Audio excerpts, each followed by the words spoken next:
So today we are going to learn about how to connect the circuit on the breadboard. Okay, so our main circuit is this. Okay, I'm redrawing for you. So that is one voltage source, one resistor, another resistor, another resistor, one voltage source. Okay, and we have to make this kind of a configuration. So you will be having 5-volt supply over here, 10-volt supply over here. You will be having 220 ohm, 220 ohm, 330 ohm and 330 ohm over here. Okay, we need to connect this circuit on the breadboard. Okay, so how we can connect the circuit, because this 5-volt supply is available over with us, 10-volt we can range by just moving the probe from 0 to 15 position. 330 ohm, 330 ohm, 220 ohm, 220 ohm resistors are there. Okay, so I will be having this 330 ohm resistor.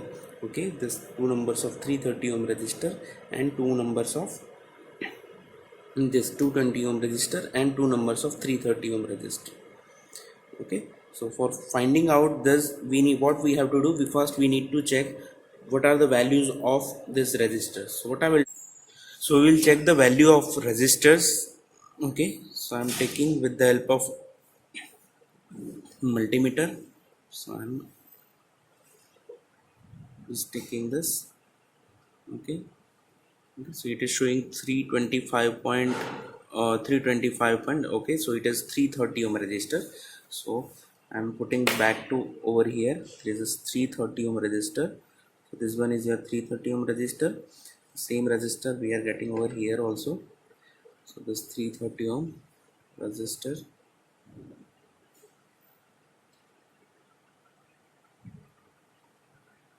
Okay, so this one is nothing but your 330 ohm. We require two numbers of 330 ohm resistor and two numbers of 220 ohm resistors. So I will take another resistor. This value I will check. Okay, so it is 250 ohm. Okay, so plus or minus 5% tolerance. And if I am taking, so it will be considered as a 250 ohm resistor. Okay, so this four numbers of resistors are needed. So we have checked this value. Now we want to connect this resistor on our breadboard. Okay, now we want to connect in this manner. Okay, so this 220 ohm resistors are there and these are nothing but the 330 ohm resistor. So I will start with the 330 ohm resistor. Okay, so your 330 ohm resistor, I'm taking this 330 ohm resistor, I'm putting it over here. Okay, and I'm putting one leg over here.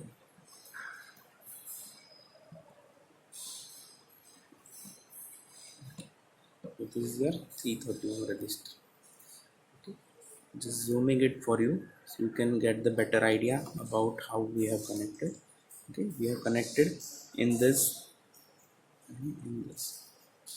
Now we want to connect this, we have connected this 330 ohm resistor, this 330 ohm resistor, we want to connect it over here. So this 330 ohm resistor is connected in series, means in this, on this node. Okay, so what I will do, I will take another 330 ohm resistor. So and I will connect in this point,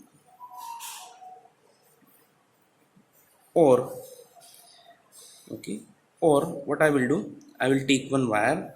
Okay,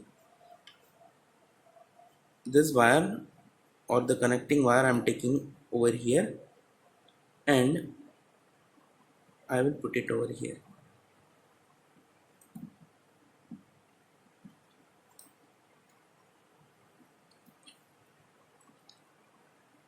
Okay, so the circuit will be having a connection from this to this and this. Okay, so we have connected our circuit like this. This 330 and 330 are connected over here. Now we want to connect 220 ohm resistor. Okay, in order to connect the 220 ohm resistor, your 220 ohm resistor should be connected from this end and this end. Okay, so I will be taking this 220 ohm resistor. Okay, so this 220 ohm resistor I am connecting over here.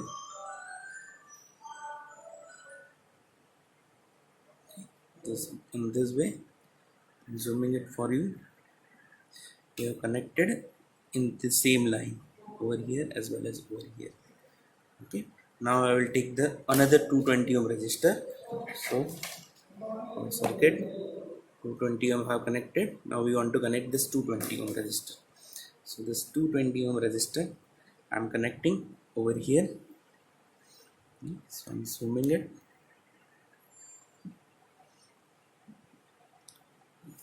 Okay, and I will put it in this one.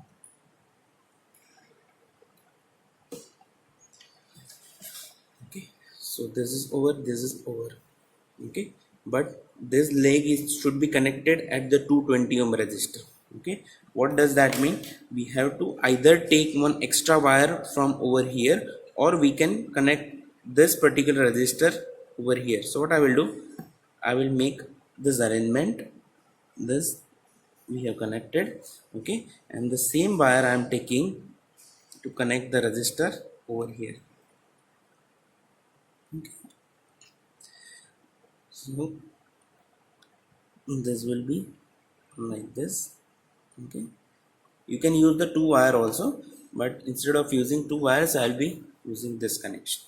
Okay, so our circuit, all these connections are okay. This all these connections are okay. This one is connected, this one is connected. Now voltage source are remaining. Okay, so what I will do, I will just check the voltage source. Okay, with the help of multimeter I will check the voltage source to make sure that whatever the voltage I am giving should be in terms of a volt. Okay, so I will switch on the circuit and I will put the um, put the multimeter in this range. So that is a volt range, and we have connected the multimeter in a volt range. So first I will check the 5 volt. Okay, so I will be getting 5 volt, so I can use this 5 volt. Okay, another I have to check this.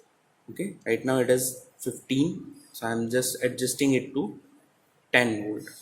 Okay, so this 10 volt is being adjusted over here.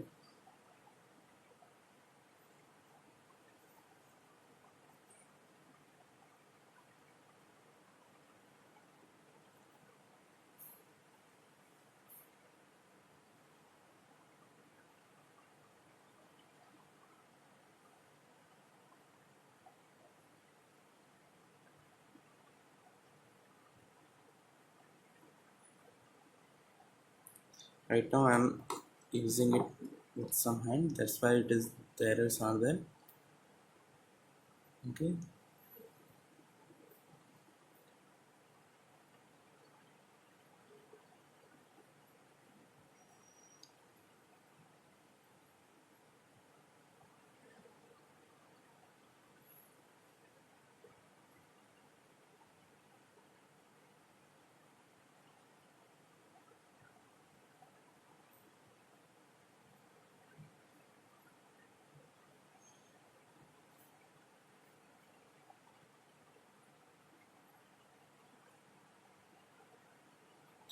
because of the sensitivity of the multimeter, we are getting this kind of fluctuation.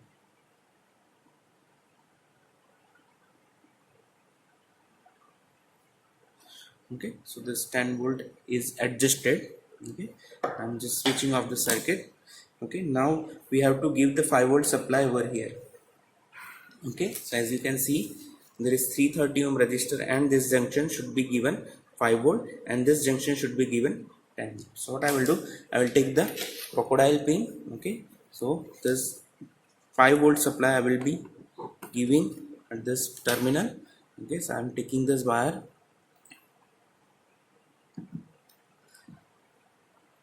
Okay, and this 5 volt I am giving over here.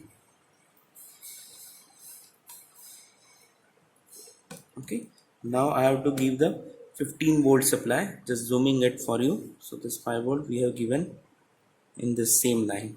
Okay, now I have to give the 10 volt supply also. So what I will do, I will take one another wire. Okay, I will put it over here. I will connect this 10 volt supply. Okay, okay, so this 10 volt is connected here. Now we have to connect the ground as well. Okay, so the ground is connected, our circuit, from this circuit we have connected this way.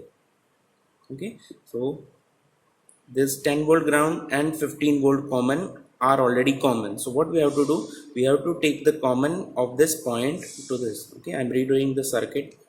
What are the connection we have made till date, till time? We have made the connection like this. Okay, this common and this common, 5 volt common and this 10 volt common is already connected. We need to connect this point to this point, so we have to make one link over here. Okay, so how we can make the link? We will take one wire, okay, from this, and we will connect it with the common point. Okay, then we have taken the one wire, okay, we have connected at this point. Okay, and we will, okay, so our circuit will be the same, but this one is your yellow wire that we have connected over here. Okay, so the circuit will be used for your practical analysis. Now we want to verify a dash, b dash, c dash, d dash parameter, that is nothing but the t dash parameter or the inverse transmission parameter. In order to find out the inverse transmission parameter, I need to take two cases. First case, we have to make I1 is equal to 0. In the second case, we have to make V1 is equal to 0. Okay, I1 is equal to 0 is nothing but the port number 1 is open circuited, and V1 is equal to 0, that means we have to make port number 1 as a short circuit. Okay, so this is nothing but the combination of Z parameter and the Y parameter circuits. Okay, you can take the help of the video of Y parameters and Z parameters. So in the both the cases, this is a mixture of these two. So what I will do, I will connect the circuit in case number 1 and 2. In case number 1, I have to make I1 is equal to 0, that means port number 1 should be open circuited, and in case number 2, we have to make port number 1 as a short circuited. Okay, so first I will go for the case number 1 by making the port number 1 open circuited. So this is our circuit. Okay, so it is the previous circuit in which we have connected in different manner. So I am reconnecting this 10 volt over here. Okay, in the first case I need to make I1 is equal to 0. So this I1 I am removing. Okay, so I1 is not given, that means port number 1 is open, while port number 2 is given 10 volt supply over here. Okay, so this is the main circuit connection. We need to find out the value of V1 and I2, because in order to find out the value of A dash and C dash, the equation related to A dash and C dash is what? V2, V1, I2 and V1. Okay, but if I am making this, I will be having the value of V2. V2 we already have, so we need to find out V1 as well as I2. Okay, so right now the multimeter is connected in ammeter, so I'm keeping it as it is because we need to find out the value of I2. So I will disconnect it over here. Okay, and I will find out the value of I2. Okay, so I will put the multimeter between these 2 points, so and switch on the power supply. So I will be getting 26.60 ampere. Okay, I have put the connection in this range. Okay, so this is the your I2. Next is to find out the value of V1. So what I will do, I will reconnect the circuit and put the multimeter in voltage range. Okay, so I have put the multimeter in a voltage and the pointer on the voltage, and I will find out the V1 across this two lines. Okay, so I have put the multimeter in this range. Okay, and zooming it for you. Okay, so you are getting V1 is equal to 7.81 volt. Okay, and so by putting the value of V2, I2, V1, you can find out the value of A dash and C dash. It is regarding your case number 1. In your case number 2, you have to make V1 is equal to 0. V1 is equal to 0, that means port number 1 should be short circuited. Okay, so this port number 1, I am shorting it. So I will take one wire. Okay, this green wire is connected between this point and this point. Okay, so you can see by zooming it, we have connected this point and this point, we have shorted it by this green wire. Okay, so this V1 is shorted, we have applied the value of V2 over here. So in this case, what we need to find out, in order to find out B dash and D dash, we need to find out V2, I1, I2 and I1. V2 value we already have 10 volt, so I will find out the value of I1 and I2. For that, what we have to do, we have to connect the multimeter in ammeter range, okay, and this pointer on a milliampere. So first I will find out the value of I1. So I will break the circuit over here. Okay, I will put the multimeter between these 2 points. Okay, just zooming it for you. Okay, I will switch on the circuit. So you are getting the answer of 42.3 milliampere. Okay, switching off the circuit, putting the back wire at its original position. Now I'll find out the value of I2.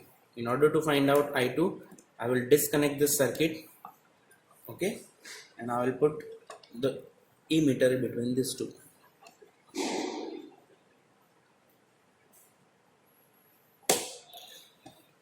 Okay, so just see how we have connected over here. Okay, and I will switch on the circuit. Okay, so this current we are getting 59.7 milliamp. Okay, so you have got the value of this V2 we already have, I1 we have found out, as well as I2 we have found out. By putting this value, we can find out B dash and D dash. So it is related to your experiment number 9, verification of inverse transmission parameter, that is nothing but A dash, B dash, C dash and D dash parameter. Thank you.